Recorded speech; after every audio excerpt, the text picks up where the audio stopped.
Uma visitante até falou para a pastora assim, já percebi que o pastor é colérico, né? Aí ela, não, ele é dos meus, ele é igual a mim, ele fala mesmo. Falou, não, é diferente. É que quando ele está no nome de Jesus, ele tem autoridade. Não, eu sou sanguíneo, não tem nada a ver com colérico. Deixa eu só pôr um pouquinho para trás aqui.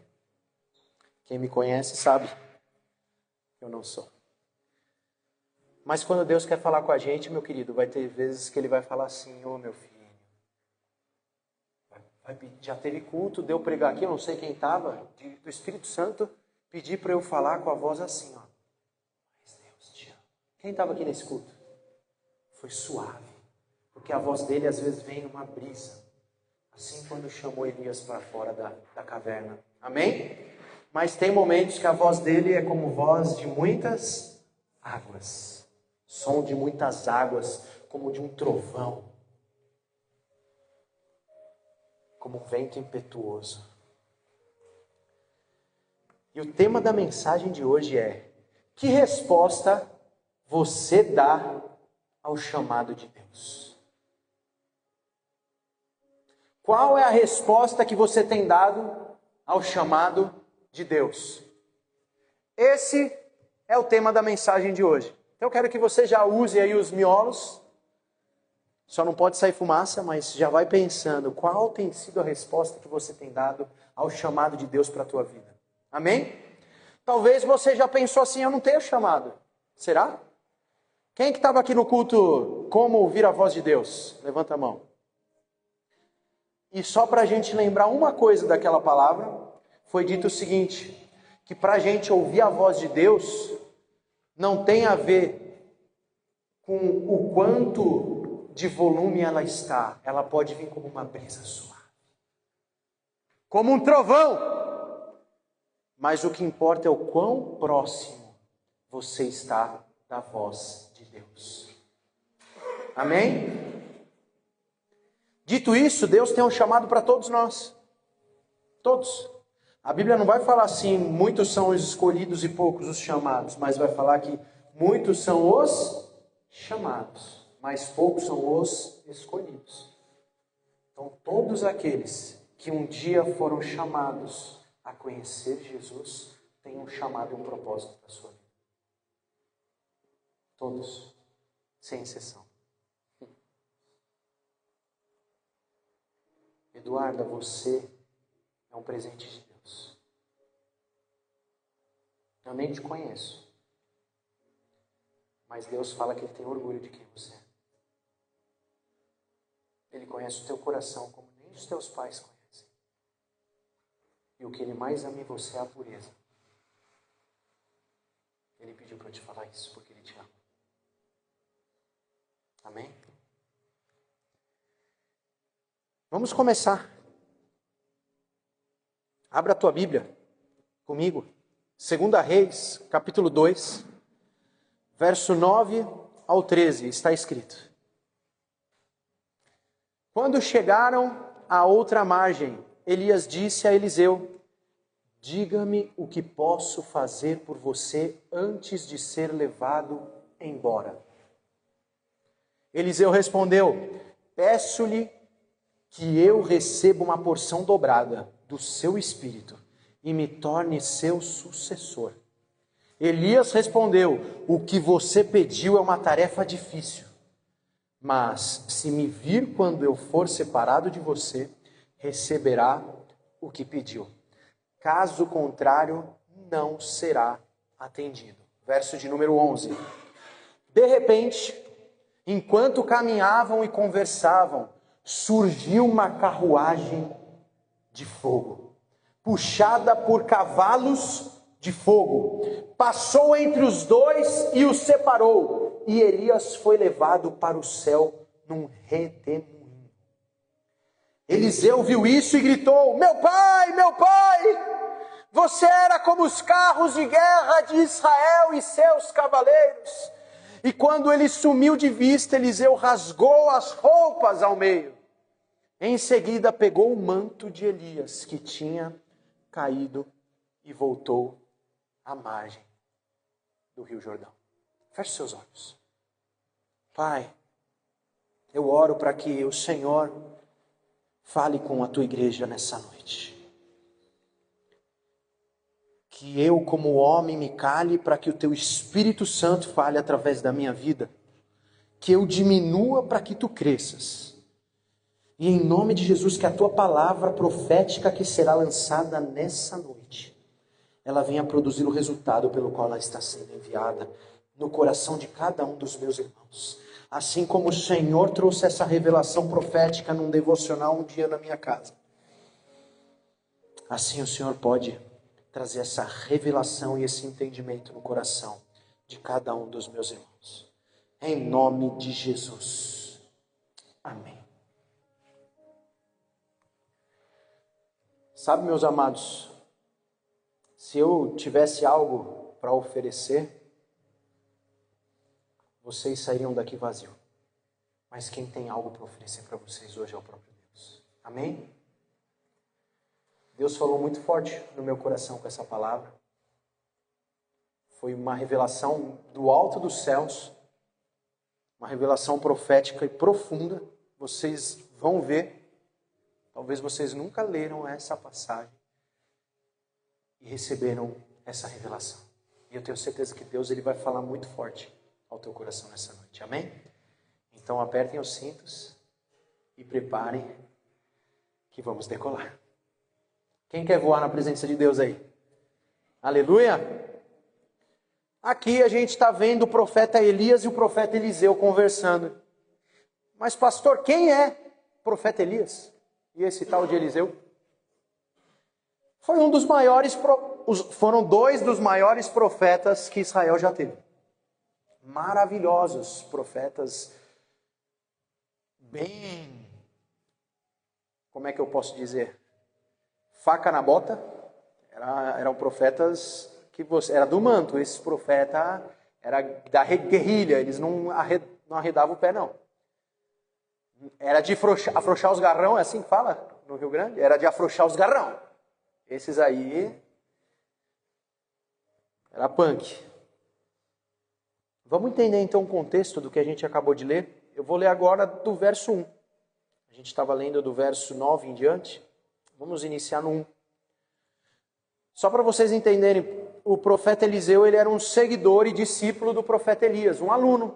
Então ele era um profeta, mas ele era um aluno de profeta Elias. Então ele estava aprendendo a ser profeta com o próprio profeta Elias. Amém? Uma pergunta que talvez você nunca se fez. Só Eliseu era aluno do profeta Elias? Não. O profeta Elias tinha vários alunos profetas. Amém? Mas o profeta Eliseu foi o sucessor profeta da nação de Israel. Amém? Então vamos entendendo esse contexto. Essa história se passa em Israel.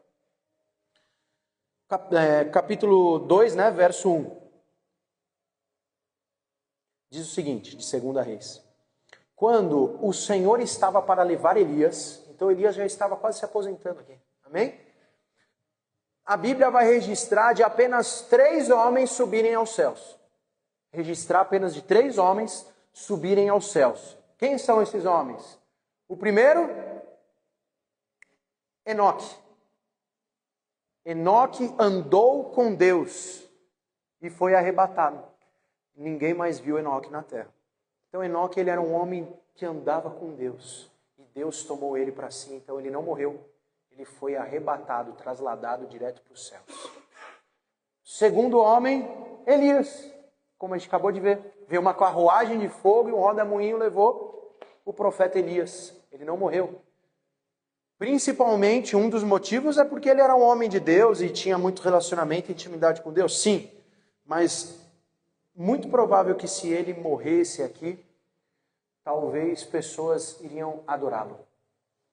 Iriam levantá-lo como um altar para adorar o próprio profeta Elias. Porque antes dele, os profetas eles mais exortavam. O profeta Elias ele veio realizar muitos milagres. A Bíblia registra 7 milagres realizados por Elias. E não era comum um profeta realizar milagres. O profeta ele exortava o povo mais. Agora esse, além de exortar, ele realizava milagres. Ele chegou a orar por 3 anos, não choveu. Então não é um milagre para uma pessoa, é para o mundo inteiro. Não, para aquela região toda. Aí ele já orou, a pessoa foi ressuscitada. Então assim, os milagres do profeta Elias eram milagres, assim como de Jesus.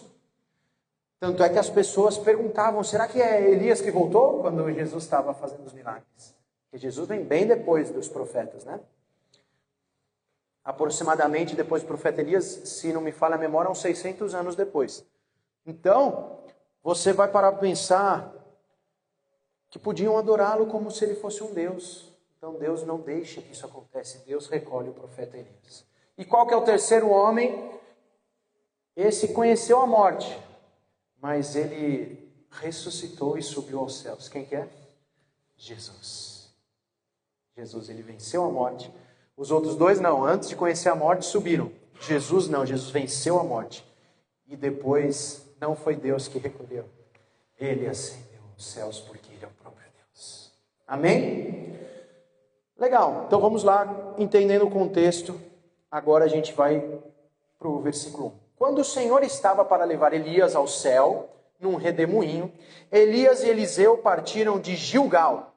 No caminho, Elias disse a Eliseu: fique aqui, pois o Senhor me mandou ir a Betel. Imagina o pastor, vou fazer uma viagem missionária. E eu falo assim, ó, fiquem aqui que eu vou lá para Veranópolis fazer uma viagem missionária. Aqui do lado, não, um pouquinho mais não, Caxias. Eu vou lá para Caxias do Sul pregar numa igreja lá, aonde Deus mandou eu ir. Aí o João vira para mim e fala assim, não, pastor, eu vou contigo. É mais ou menos isso que aconteceu. Elias falou para Eliseu, fica aqui, pois o Senhor me mandou ir a Betel. Aí Eliseu, porém, respondeu, tão certo como vive o Senhor e tão certo como a sua própria vida, não o deixarei.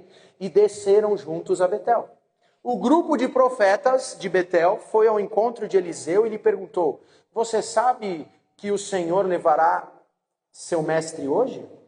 Sim, eu sei. Respondeu Eliseu, mas não falem sobre isso.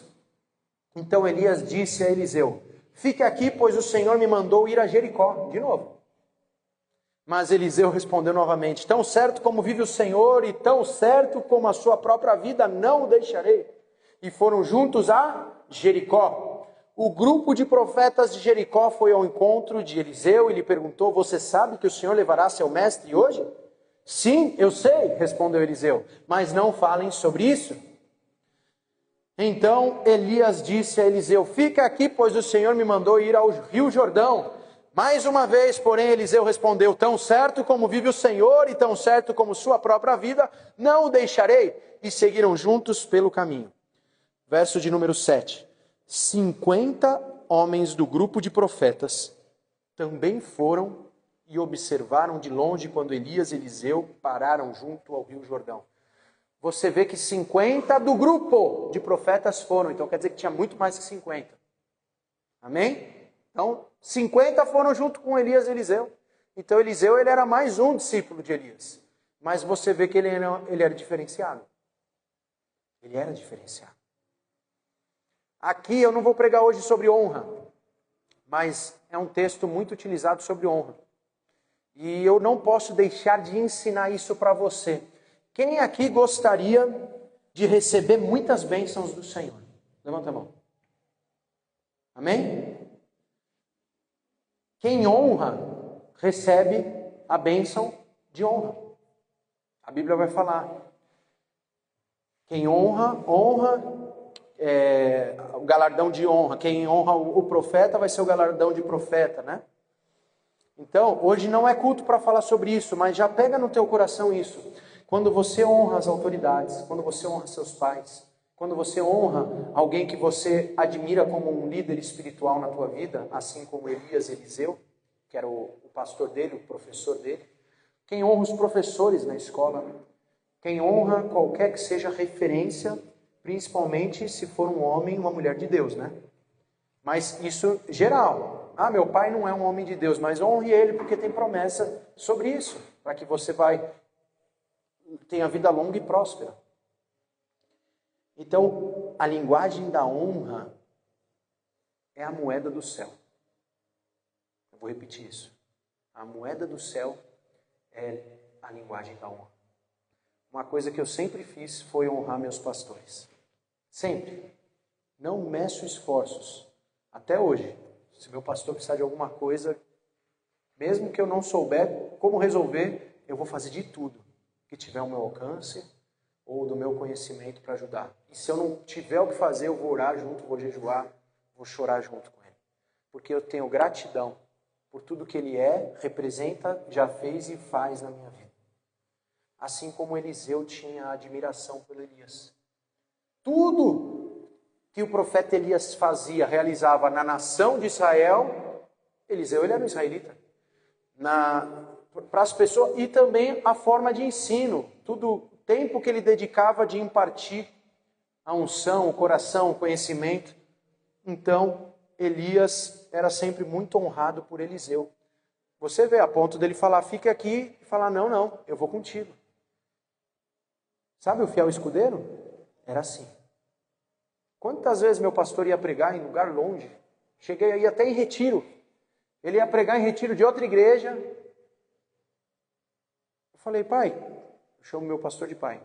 Assim como o profeta Elias era chamado pelo profeta Eliseu. Um pai por consideração. Porque ele é uma referência de homem de Deus para a minha vida.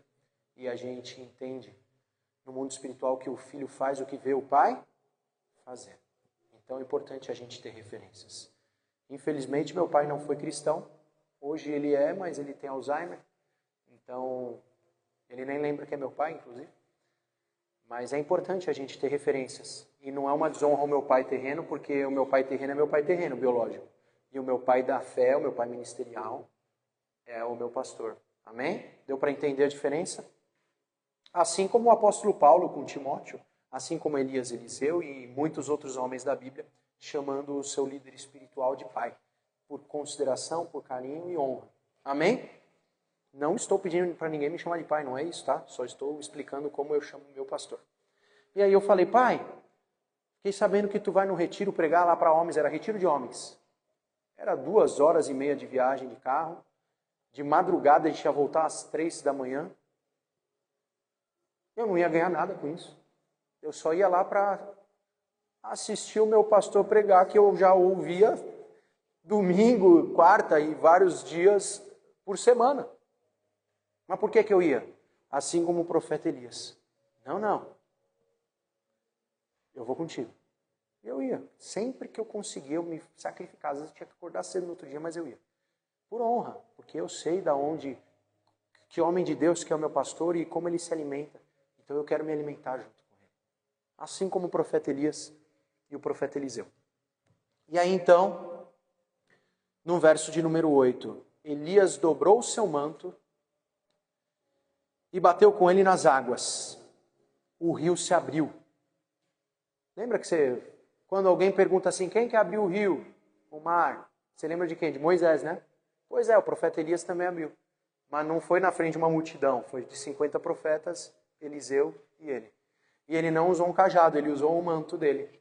Por isso que fala do manto do profeta. Quem já ouviu falar muito isso? Você vai na igreja, ó o manto do profeta e tal. Usam como símbolo a referência do manto de Elias e de Eliseu, que vai herdar esse manto. Mas o manto não tem poder nenhum. Amém? O que tem poder é a unção de Deus sobre aquele homem. Então ele pegou, dobrou o manto dele, bateu nas águas e o rio se abriu e os dois atravessaram em terra seca. Verso de número 9. Quando chegaram à outra margem, Elias disse a Eliseu, diga-me o que posso fazer por você antes de ser levado embora. Elias tinha centenas de profetas que ele ensinava, sim ou não? Mas ele falou isso para todos eles? Falou para quem? Por quê? Honra. A unção que você honra é a unção que você recebe. Guarda isso no teu coração. A unção que você honra é a unção que você recebe.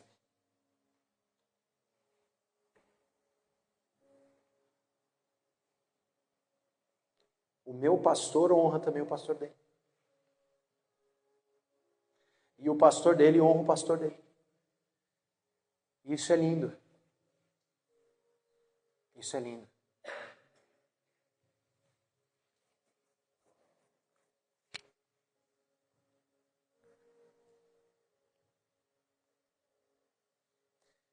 Lembrei de um testemunho, eu vou contar. Uma certa vez, eu estava passando por situações financeiras, uma provação muito forte. Cheguei a dever mais de 500 mil reais. Tem alguns anos isso. E Deus me deu milagres e sabedoria. Em menos de um ano eu quitei todas as dívidas. E ainda consegui ter um saldo muito grande na conta também. E Deus depois falou, filho, eu preciso provar o teu coração numa dívida grande, porque eu sei que quando te colocar sobre o muito, você não vai ser corrompido. Falei, amém. Não foi fácil passar por aquele momento, foi uns 9 meses, por aí, 10 que a gente passou. E assim que eu consegui sair, pagar as dívidas, ainda estava pagando, eu quis honrar a vida dos meus pastores. Porque muita gente chega para o pastor e ofertava às vezes uma camiseta, um sapato, um terno, alguma coisa nesse sentido. Só que são poucas as pessoas que se preocupam com a vida do pastor e da família dele. Entendam, isso sempre vai ser. São pouquíssimas as pessoas. E eu falei, eu preciso pagar uma viagem para eles. Aí eu peguei do valor que eu recebi, acho que foi uns 2.800, não lembro quanto. Falei assim, eu vou pagar um hotel fazenda para você e para os seus filhos irem. Aí sabe o que ele me respondeu? Ô filhão, mas tu já me honra tanto. Não faça isso. Você está saindo de uma situação financeira difícil. Ele teve que pedir para eu parar de primiciar na vida dele, acredita? Ele falou, filhão, por que eu sei que tá difícil para você pagar o aluguel, fazer as coisas, está com uma dívida alta. E por que tu está me primiciando, além de dizimar, ofertar e primiciando esse valor alto todo mês? Eu falei, porque eu fiz um voto com Deus. Ele falou, não, então eu abro mão, eu oro para que você não precise mais fazer isso. Quer me abençoar e quer primiciar? Primicia com 20 reais por mês, então. Aí eu falei, amém. Então eu entendi, naquele momento e fiz isso. E aí quando eu fui pagar essa viagem para ele, sabe o que ele me respondeu? Ele falou, filhão, eu só vou poder aceitar isso se você conseguir pagar para a sua família juntos também. Elias e Eliseu. Aí eu, graças a Deus, consegui. A minha parte eu parcelei em 10 vezes. Eu não tinha, eu só tinha para pagar o dele. Parcelei. E fomos, a minha família e a família dele. E até hoje, ele já me falou que foi a única viagem em todos esses anos de ministério que alguém pagou para ir junto assim com ele, uma viagem longa assim, dessa magnitude. E hoje a igreja tem 1.000 membros. De 1.000 membros, abriu mão de viajar com a própria família para pagar a viagem para o pastor. Esses dias um irmão meu, da igreja católica, mas é irmão, eu não vejo distinção em placa de igreja, lá de Jaraguá, ele falou assim, Rafa, eu não consigo entender o seu coração. Eu falei, por quê? Esses dias a gente conseguiu ofertar 3 cobertores para uma família.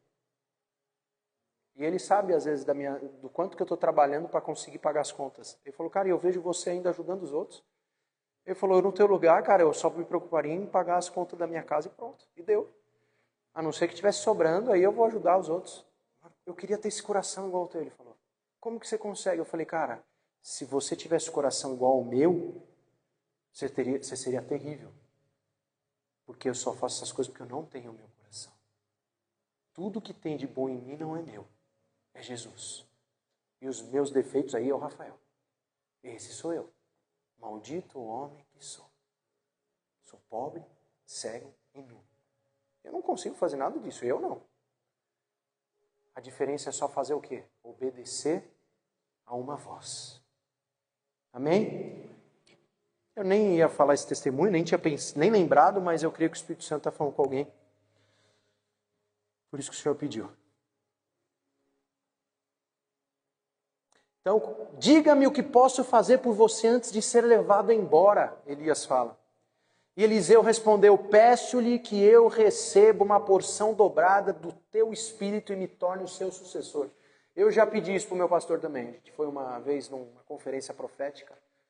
Eu falei: pai, ora por mim. Eu quero a tua porção dobrada de unção pastoral.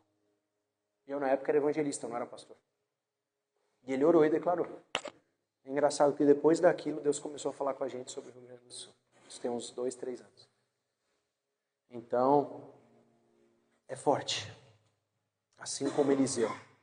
Peço-lhe que eu receba uma porção dobrada do seu espírito e me torne o seu sucessor. Elias respondeu: o que você pediu é uma tarefa difícil. Eu não sabia, mas é mesmo. Porque uma coisa é a unção, outra coisa é o que ela carrega. A responsabilidade de carregar a unção é outra coisa. Ah, que legal, é legal você ser pastor de igreja, quando tu está vendo aqui pregar aqui em cima, é legal. Mas e o preço que se paga para estar aqui? Né? Aí é diferente. Então muitas pessoas falam: eu quero... Eliseu não sabia o que estava pedindo, é o que o Elias acabou de falar.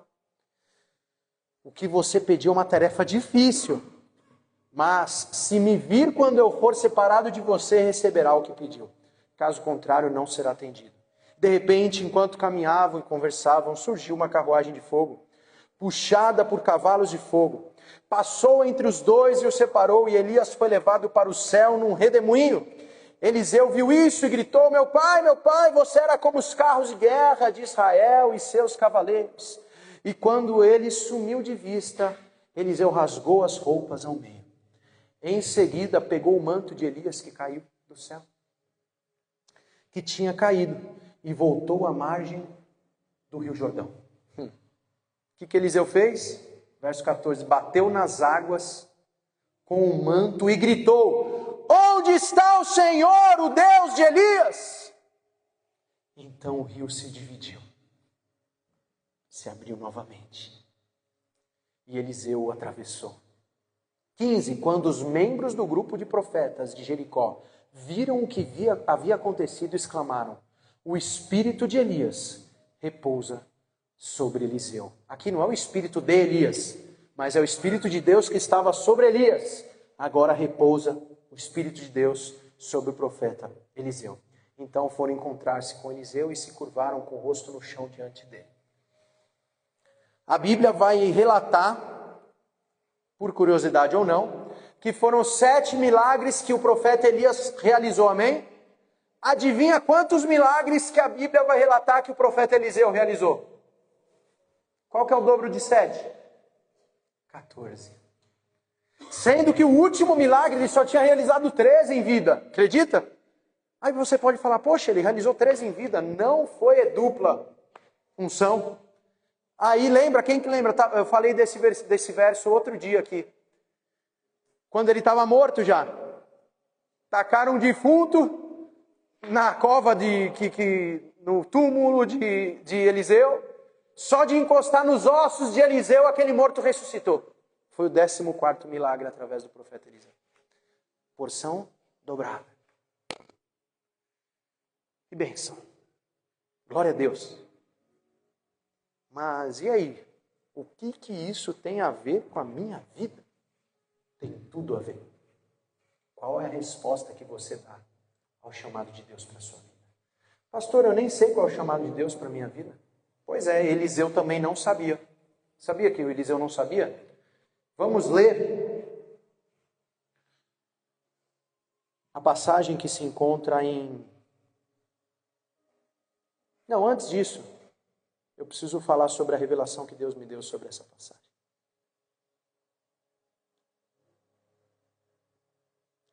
A capa de Elias não era unção. Era apenas o símbolo. Amém? O manto de Elias. O sinal, algo físico, representa algo espiritual. Vocês vão ver que a gente é uma igreja apostólica e profética. Talvez vocês ouviram hoje o toque do chofar, da trombeta do Senhor. Isso aqui não é nada mágico. Não existe isso. Não idolatramos objetos, amém? Mas é um símbolo. É um símbolo. Isso aqui é um chofar, é um chifre de antílope, que é utilizado até hoje em Israel, mas era principalmente na época dos tempos bíblicos, Antigo e Novo Testamento. Então, quando Jesus fala que ele vai voltar ao soar da trombeta dos anjos, não tinha metal que produzia trombeta na época, né? Era isso. Então, quando a gente toca isso, é uma forma... Existem vários tipos de toque. Tem toques de guerra e tem toque de adoração, que é feito tanto no Antigo Testamento quanto até os dias de hoje pelos judeus. Então, quando a gente toca o shofar, é como um instrumento de adoração. Amém? Só que ele é um pouco mais profético. Por quê? Porque ele também é o som da volta de Jesus Cristo. E através disso, por que ele é mais profético? Porque ele não é um instrumento construído por mãos humanas. Quem que fez o animal? Entendeu a diferença de eu tocar um violão e tocar um shofar?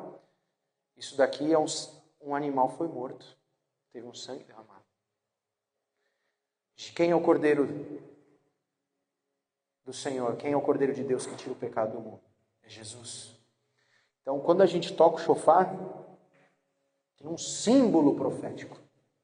Mas não tem nada a ver com idolatria, amém? Quero deixar isso bem claro. Assim como o manto de Elias não era algo mágico, mas era profético. O que é profético? É você declarar algo no nome de Jesus hoje, né? Mas eles declaravam no nome de Deus e aquilo se torna real. Isso é algo profético. Amém? Então a capa de Elias não era unção, era apenas o símbolo, o sinal, algo físico representando algo espiritual. Ele disse: se quando estiver sendo levado, quando ele estivesse subindo, se cair a minha capa, tu receberás a unção dobrada. Quem que subiu aos céus? Jesus. E ele, antes de subir, disse que não nos deixaria órfãos.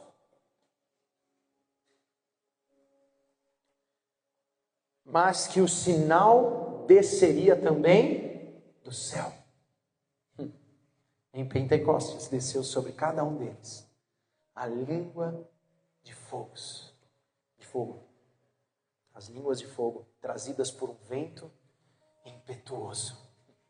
Como que Elias estava quando caiu num vento, num redemoinho. Você consegue ver que já estava profeticamente falando sobre o momento que Jesus ia subir aos céus. E sobre aqueles que honram o nome de Jesus. Aqueles que seguem, que são os seus discípulos. Aqueles que aprendem e que querem caminhar. Jesus fala que vai para lá e eu vou com ele. Jesus fala que vai para lá e eu vou com ele. Mesmo que Jesus fale assim, pode ficar aí. Não, eu não vivo mais sem Jesus. Por onde eu vou, eu preciso estar com Jesus. Se Jesus não vai, eu não vou. Quais são os lugares que você tem frequentado? Jesus está lá? Jesus não é teu servo, você tem que ser servo dele. Ah, Jesus, vem comigo aqui para a balada. Aí Jesus vai falar, ué, mudou agora as coisas aqui? É o servo que dá ordem para o Senhor? Como você tem orado? Pedindo para Deus te servir como um gênio da lâmpada mágica? Ou você tem orado, Senhor, qual que é o teu chamado para a minha vida? Qual é a minha identidade? Faz-me viver a tua vontade na terra. Mas não, a gente é muito mimado, a gente é de uma geração muito fast food. Pipoca de micro-ondas, miojo, tudo rápido, não dá trabalho para fazer. Mas não, tem que fazer o quê? Cortar lenha. O irmão até se machucou. Mas é porque não é fácil, eu mesmo nunca fiz isso, nem sei como corta lenha. Me dá um machado na mão que é capaz que eu corte a minha perna ali, né? Mas eu quero ser convidado um dia, porque parece uma brincadeira legal, né, de homem. Eu gosto dessas coisas. Eu já cortei lenha com facão. Com facão eu já cortei lá em São Paulo, no interior. Mas só foi umas 2, 3 vezes. E era muito pior. Eu via que os caras com machadinho era bem mais rápido. Eu lá com o facão.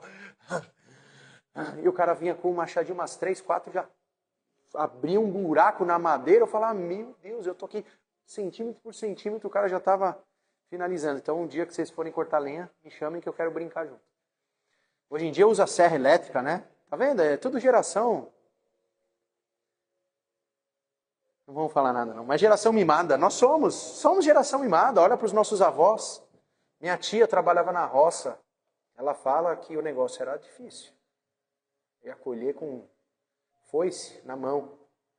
Era outra coisa. Hoje em dia as máquinas fazem tudo, né? Era outra coisa.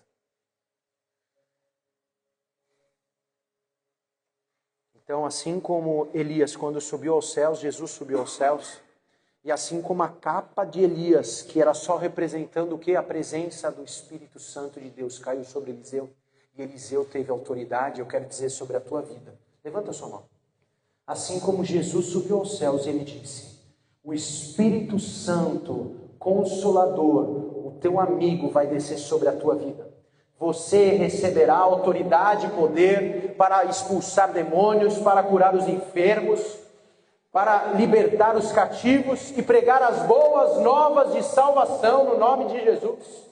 Amém? Isso é profético. Isso é profético porque foi assim em Atos dos Apóstolos capítulo 2. Todos eles estavam reunidos num lugar. Estamos reunidos aonde? Num local. O nome daqui é o quê? Casa. Casa dos filhos. Eles estavam numa casa. E todos estavam reunidos lá. E aí diz as Escrituras que um som de um vento impetuoso. Imagina começar aquele vento que começa a tremer até o telhado. E de repente eles viram, repousando sobre cada um deles, línguas de fogo. E eles começaram a ser batizados com a presença e a autoridade do Espírito Santo de Deus. Todos nós precisamos buscar isso. Amém? Não adianta você só ser salvo. Você precisa ser testemunha do Senhor Jesus por essa terra. E só consegue ser testemunha do Senhor Jesus quem tem autoridade. Porque senão você só vai contar a história. Quem aqui já ouviu o pastor pregando sem autoridade? Dá até sono. Tu fica lá, aí, amém, você aprendeu a história, legal, mas não fala no teu coração, não fala no teu espírito. Você não é confrontado, você continua com a vida do mesmo jeito. Entende?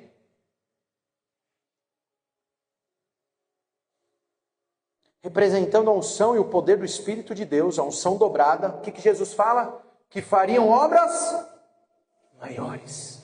Então, através do Espírito Santo de Deus, a palavra de Deus vai falar que nós podemos fazer ainda obras maiores do que o próprio Jesus. Não fala maior em nível de obra, uau, porque não existe milagrinho, milagrão.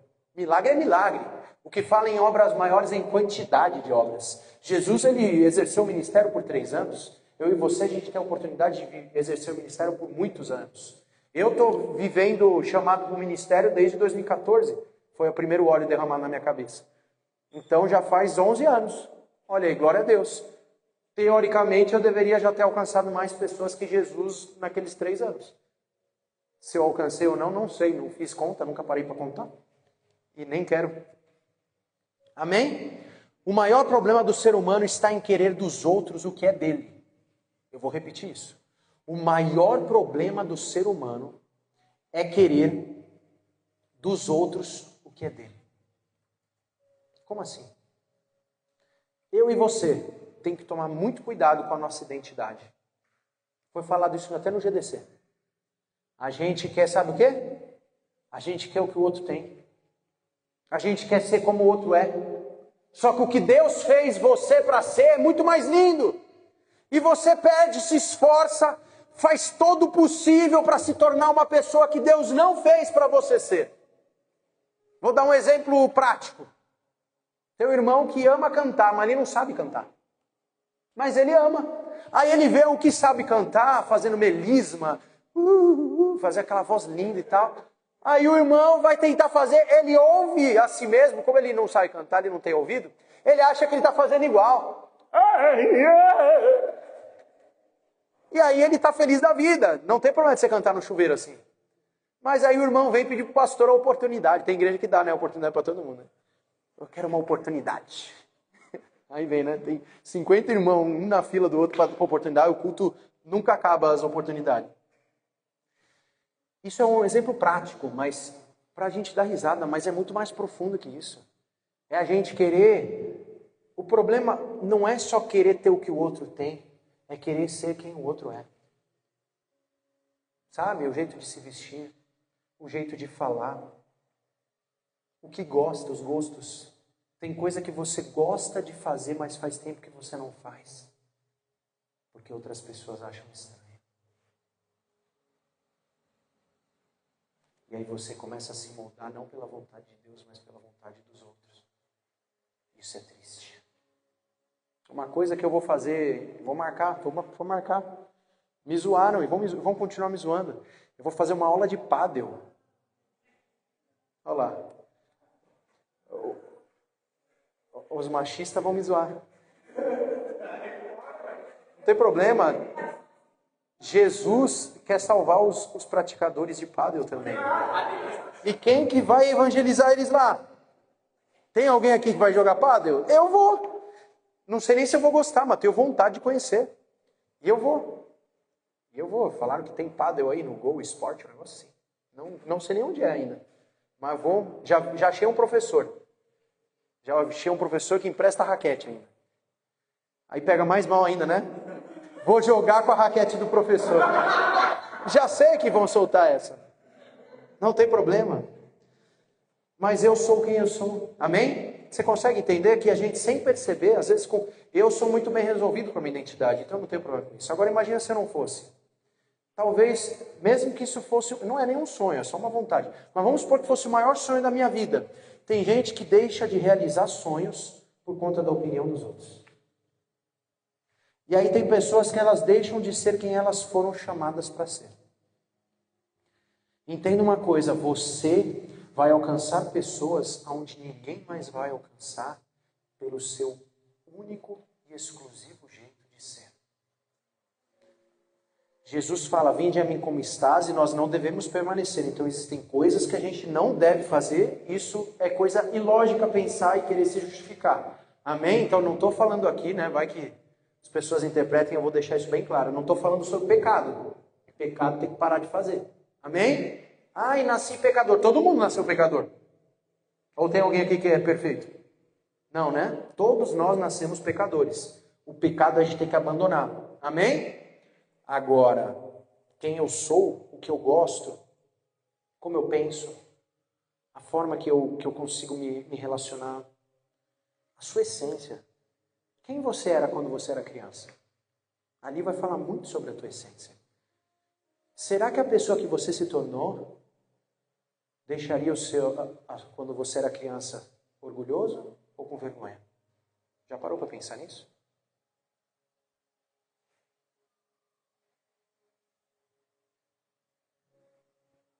Já parou para pensar?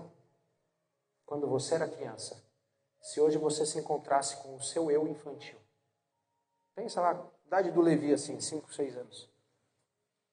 Se hoje o Rafinha de 5 anos me visse, ele ia falar o quê? Minha mãe fala que quando eu tinha 2 anos eu queria ser médico do coração. Para curar o coração das pessoas. Só que eu não sabia o que era coração.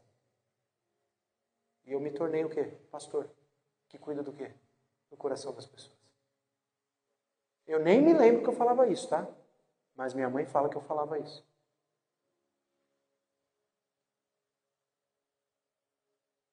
Espero que nós não estejamos nos traindo. Porque quando você deixa de ser quem você é, por causa de opiniões de outras pessoas, você está traindo você mesmo. Amém? E aí sabe o que a gente começa a fazer? A gente começa a cobrar os outros. Porque a gente se cobra tanto em ser quem nós não somos que a gente começa a cobrar os outros. E quem mais a gente cobra? Nossa esposa, nosso esposo, nossos filhos. Quantas vezes a gente não coloca nos nossos filhos os nossos sonhos frustrados? Meu filho tem que ser jogador de futebol porque eu não consegui. Meu filho tem que ser um cantor porque eu não consegui. Meu filho tem que ser advogado porque eu não... Enfim, a gente coloca uma cobrança em cima do outro. Daquilo que a gente sente falta ou do que a gente se frustrou. E o pior de tudo é que o que a gente cobra, muitas vezes a gente não faz. Tu cobra o outro e não faz. Quer ver um exemplo? Tu cobra o outro de atenção. Eu quero tempo de qualidade, meu amor. Você não tem tempo para mim. Aí sabe o que acontece? Você não tem tempo de qualidade para Jesus. E vem cobrar tempo de qualidade da esposa. Vem cobrar tempo de qualidade do esposo.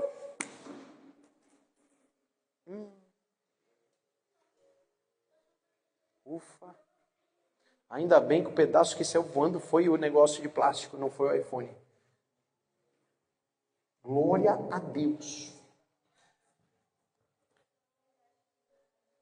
Deus de milagres, Deus de promessas. Tá tudo funcionando? Eu tô na cor normal aí? Então tá bom. Olha aí que bênção, tá vendo? Isso aí nada é por acaso, é que você que está assistindo, vigia para que não caia você que está de pé. Deus está falando contigo. Tu está cobrando os outros? Quer reconhecimento? Quer gratidão? Quer retorno? Sendo que ele sempre está em falta com alguém. Pare de cobrar os outros. Cobra do marido aquilo que não dá para o marido. Cobra da esposa aquilo que não dá para a esposa. Ou não dá para Jesus. O que você tem cobrado às vezes do seu patrão, do teu pai, do teu pastor? Como que na tua mente é? Porque às vezes a gente cobra a perfeição de um pastor, sabia disso? O que mais acontece? Deixa eu ver se eu quero esse pastor, porque assim, a ovelha escolhe o pastor, mas o pastor não escolhe a ovelha. Eu não tenho opção, deixa eu ver se eu quero você. Não tem essa opção. Jesus falou assim, meu filho, tu me amas? Eu falei, amo, então apacenta minhas ovelhas. Não é só as ovelhas bonitinhas, é todas.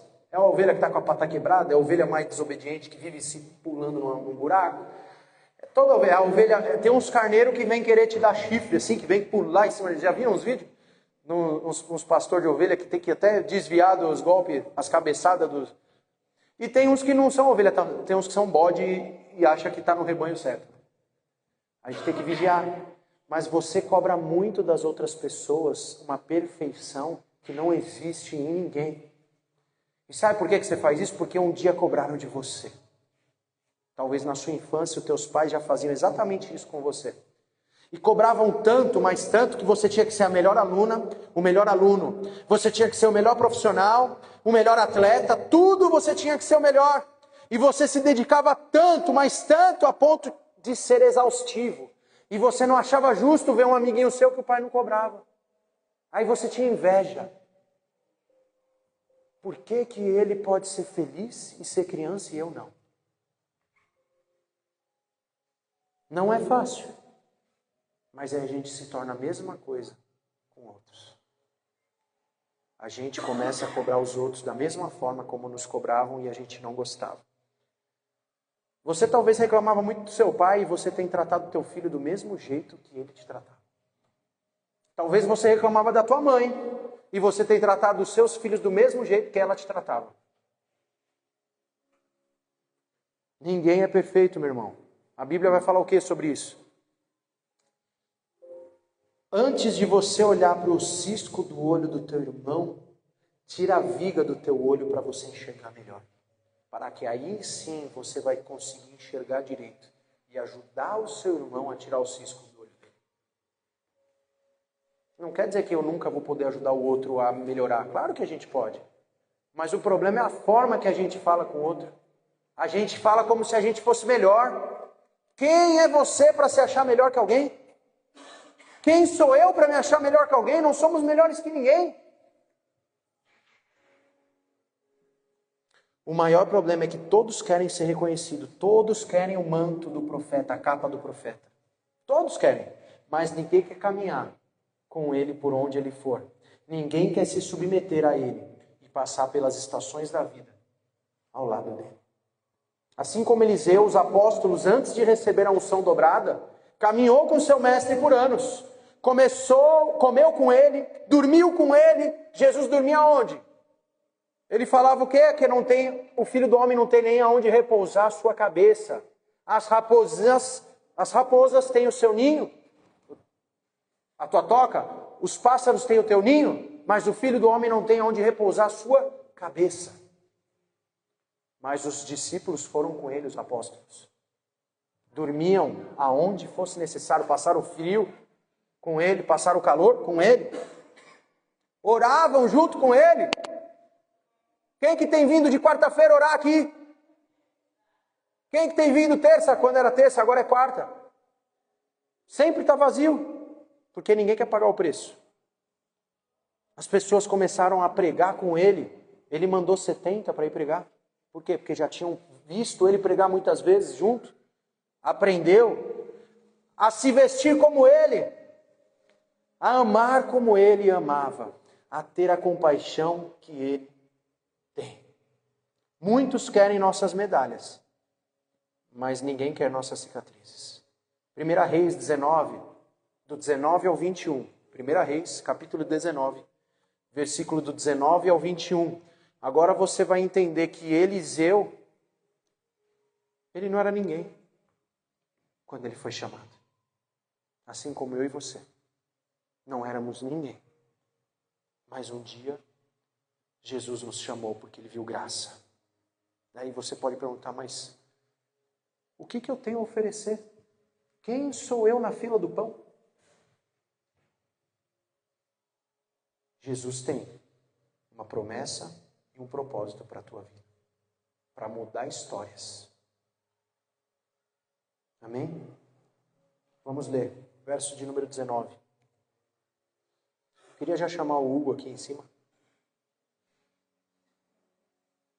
Elias partiu e encontrou Eliseu, filho de Zafate.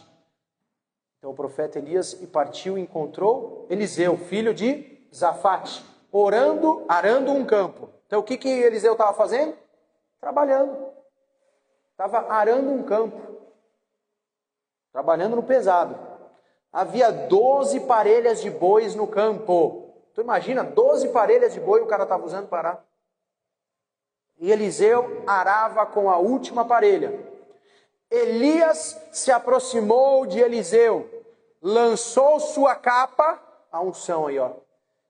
É a forma de escolher. Lançou sua capa sobre os ombros dele e continuou a caminhar. Então ele cobriu o ombro de Eliseu e foi caminhando junto com ele. Eliseu deixou os bois ali, correu atrás de Elias e disse, é isso mesmo. Primeiro deixe-me dar um beijo de despedida em meu pai e em minha mãe, então o seguirei. Elias respondeu, pode voltar, mas pense no que lhe fiz. Pense que eu coloquei a capa sobre os teus ombros. Isso não é um convite que dá para voltar atrás. Isso é um convite de caminhar junto. Isso é um convite de viver debaixo da unção do Espírito Santo de Deus. E Elias respondeu. Eliseu, versículo 21. Eliseu voltou para a sua parelha de bois e os matou. Por que ele matou os 2 bois? A parelha dele. Já parou para pensar nisso? Por que Eliseu matou? Ele podia deixar lá com os pais. Ele matou porque ele não queria ter tentação de voltar atrás.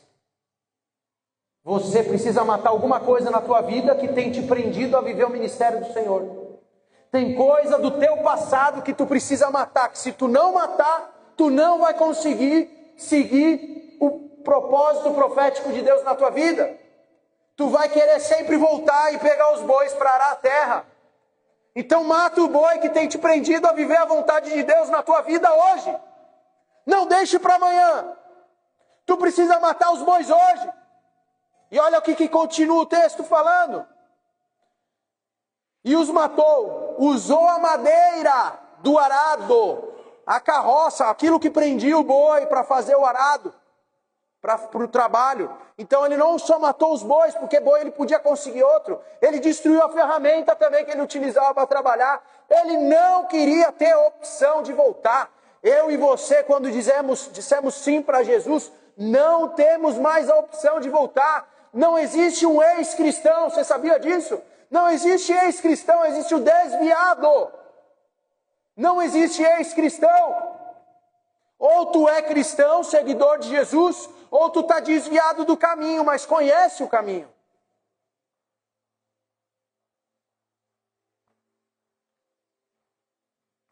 Não temos mais escolha. O escolhido não tem escolha. Os chamados têm, mas os escolhidos não. Usou a madeira do arado para fazer fogo e assar a carne do sacrifício. Distribuiu a carne para o povo da cidade.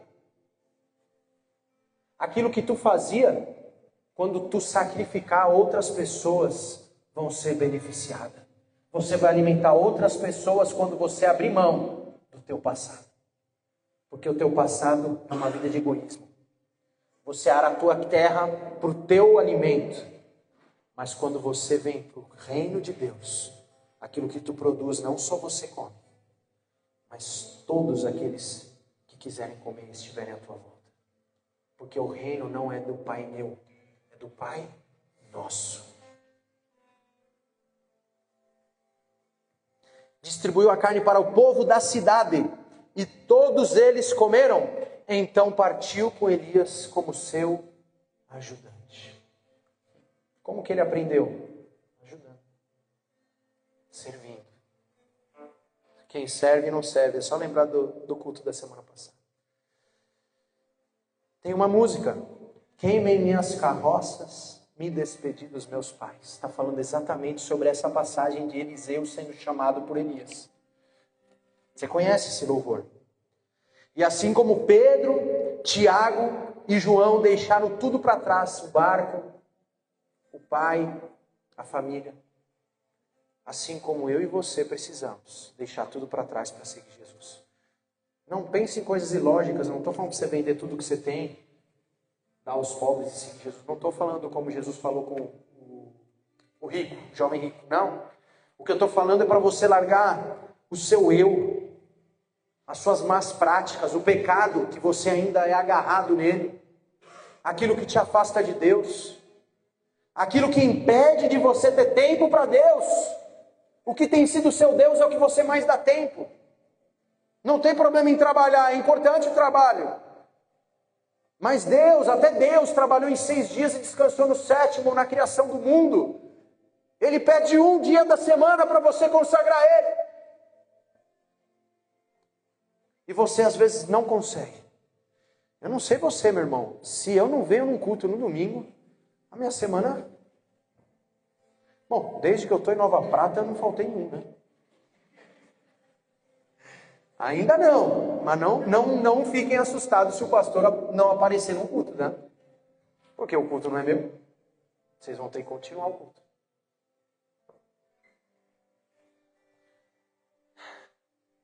Jesus não vai contigo por onde você for, é você que deve caminhar por onde Ele for. Ele não nos convida para caminhar conosco, Ele nos convida para segui-lo. Quem vai na frente, quem guia a caminhada e escolhe o destino é Ele. Até quando você vai esperar Deus realizar o que cabe você a fazer? Até quando você vai pedir para Deus fazer aquilo que cabe a você fazer? Deus vai fazer o sobrenatural, mas o natural cabe ao homem. Pagar as contas em dias cabe ao homem. Ter um caráter aprovado cabe ao homem. Não ter do que se envergonhar cabe ao homem. Como pode se chamar homem de Deus, mulher de Deus, se fala mal dos outros? Fica fofocando por aí. Fica mentindo. Não sabe o que quer no fio do bigode. Envergonha os filhos, as próximas gerações, toda a família por conta de escolhas e atitudes. Até quando você vai deixar de fazer o que Deus falou para você realizar? É fácil a gente transferir a culpa para Deus. Deus está no controle de tudo. Não. Ele está no controle de tudo até chegar no teu livre-arbítrio. O que Ele pede para você, Ele te respeita se você não vai fazer. Mas o que cabe você a fazer, Jesus não veio ensinar a gente a ser um ser espiritual, Ele veio ensinar a gente a ser humano.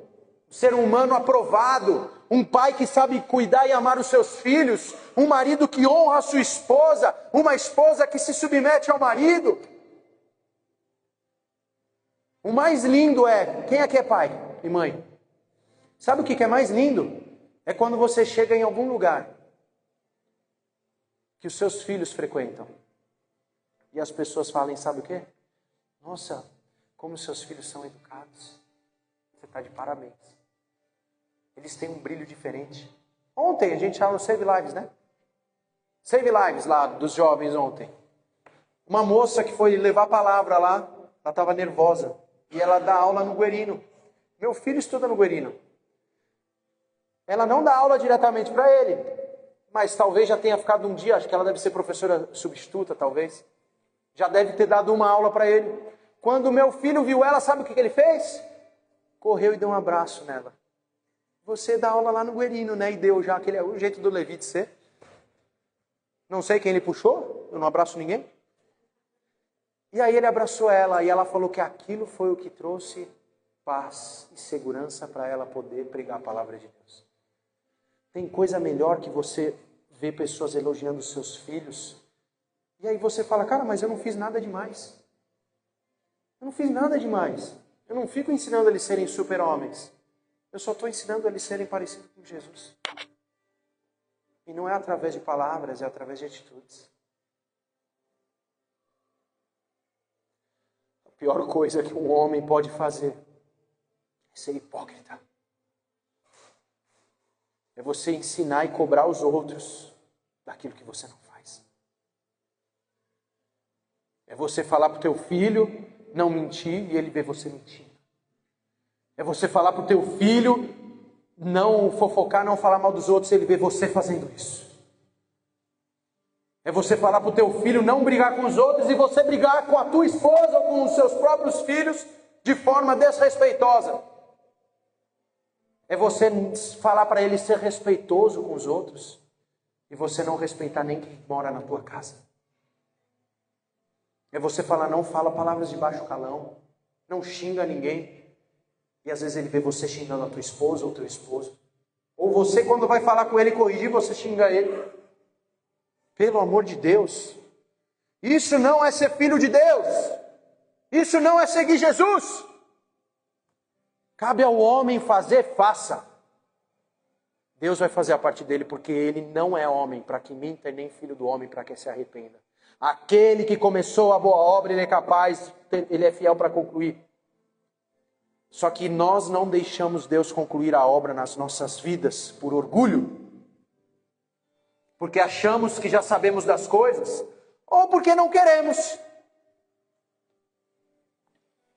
Uma coisa que eu sempre falo, atitudes iguais, resultados iguais. Atitudes diferentes, resultados diferentes. Nunca é tarde para queimar as carroças. Nunca é tarde para matar os bois. E dizer sim para o chamado de Deus para a tua vida. Nunca é tarde para fazer um caminho de volta e de arrependimento.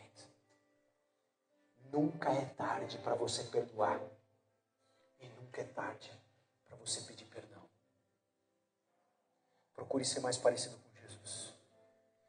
E uma coisa que Paulo fala, e no nome de Jesus eu posso falar, sejam meus imitadores, assim como eu sou de Cristo.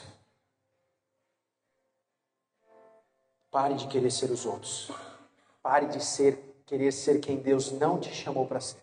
Passe a buscar viver o chamado de Deus para a sua vida.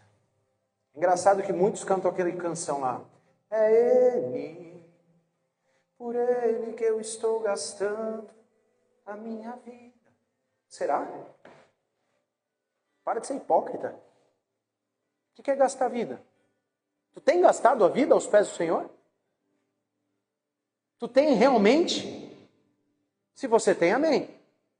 Mas faça essa reflexão. Fica cantando. Outro dia um irmão aqui me ajudando. Não é dessa igreja. Não parava de cantar.